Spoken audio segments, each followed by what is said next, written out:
Okay, so we are discussing your inelastic scattering of electrons or protons, and you can see that in first order this inelastic scattering can be seen as exchange of virtual photons.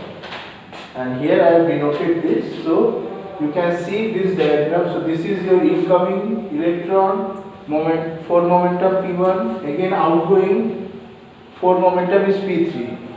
Regarding proton, right now it is P2 incoming and outgoing is P4, and this is just shows the internal, what are the various other possibilities. If there are very small structure point particles, say for example inside the proton, then the electron can scatter with each of them and something could happen, but this will happen only at very high energy, not at low energy. So I have just shown you the basic diagram.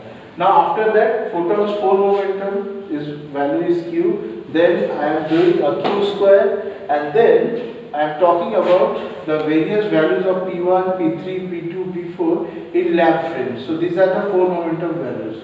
And then after that I have just written down the center of mass energy in terms of Mandelstam variable S. So this is, and S is P1 plus P2 whole square. Same thing in lab frame, since we are considering electron whose energy, at very high energies you can easily neglect this rest mass energy and you get this value. Now we are going to construct some Lorentz invariant quantities which will be helpful in our analysis. So now what I have shown here, basically I have shown you the construction of few Lorentz invariant variables. The first one is mu, which is basically the energy lost by the electron, and it is given by this value, mu is equal to q p2 by mp, and in the lab frame the value is E minus E prime. The second one, again Lorentz invariant variable, is known as inelasticity y, basically fraction of energy lost by the electron in the lab frame, which is defined like this, and the lab value is mu by E. This one, E minus E prime divided by E. Note that this is a dimensionless number divided by the same variable, same dimensions, energy, and the value lies between 0 and 1. The third one is Jordan variable, which is defined in this way, which is denoted by small x, q square divided by 2 p2 into small q. Again this is a dimensionless number having values between 0 and 1. And if we use these two concepts, then we can write this x in terms of mu and q square like this.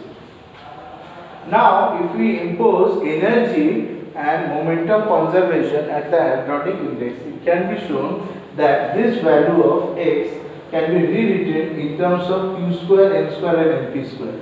Now this is quite interesting because you see at x is equal to 1, if you do that, these two will cancel out and we will just get m square is equal to mp square. This means that m is equal to mp, or we will have elastic scattering. So this means that all the other values of x less than 1, they basically characterize your inelastic scattering.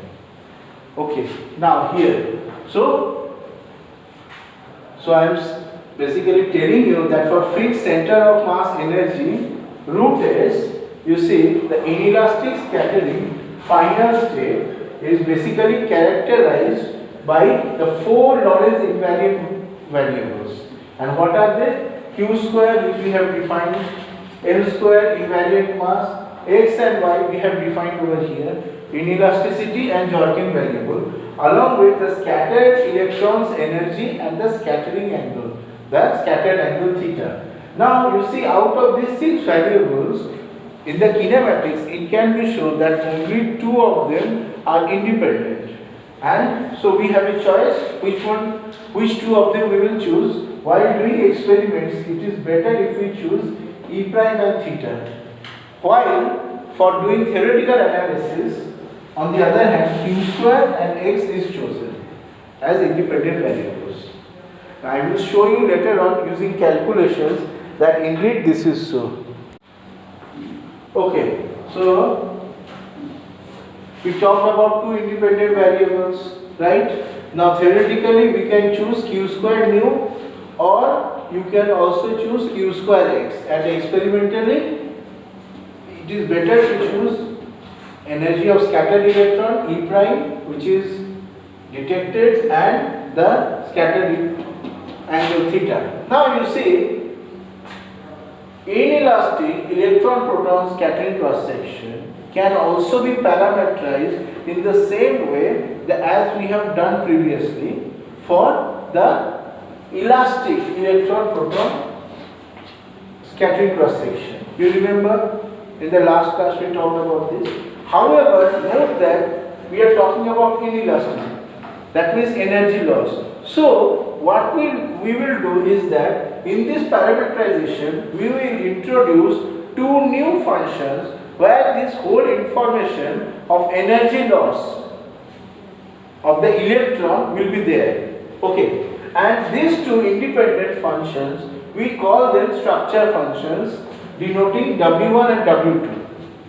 This is the basic idea. Now let's see. So this is the inelastic electron proton scattering cross section. So you see the term is very familiar to the elastic part, mod part, then the recoil term. But here, instead of the GE and GM terms that we used in the elastic cross section, here we have the two independent functions, the structure functions W1 and W2. Also note, in the elastic part we used GE and GM. There they were functions of only q square, no energy loss, right? But since this is an inelastic phenomena we are talking about, so the cross section must deal about the energy loss, right? And you see these are functions of this fractional, or basically the energy loss of the electron. Okay, now you should also remember that the term there, which was proportional to the tan square theta, it was basically denoting the interaction between the electron and proton's magnetic moment. Similarly, in the case of inelastic scattering cross section also, this W1 basically denotes the interaction between electron and proton's magnetic moment. Okay, so now let's see. Let's again talk about the elastic electron proton scattering cross section. So elastic means x tends to 1, Jordan variable. I just showed it to you. The value of x is equal to 1.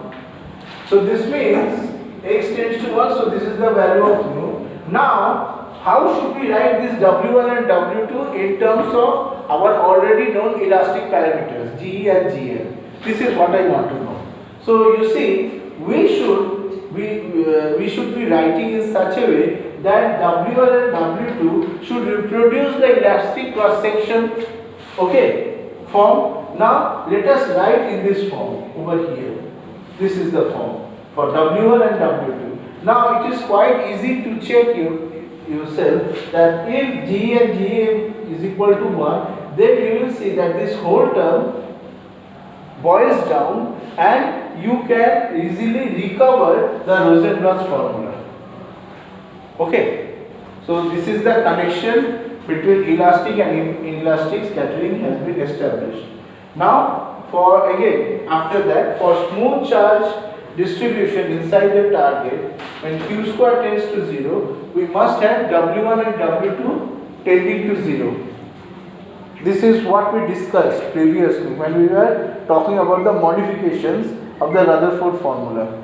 Now, what happens for the finite size?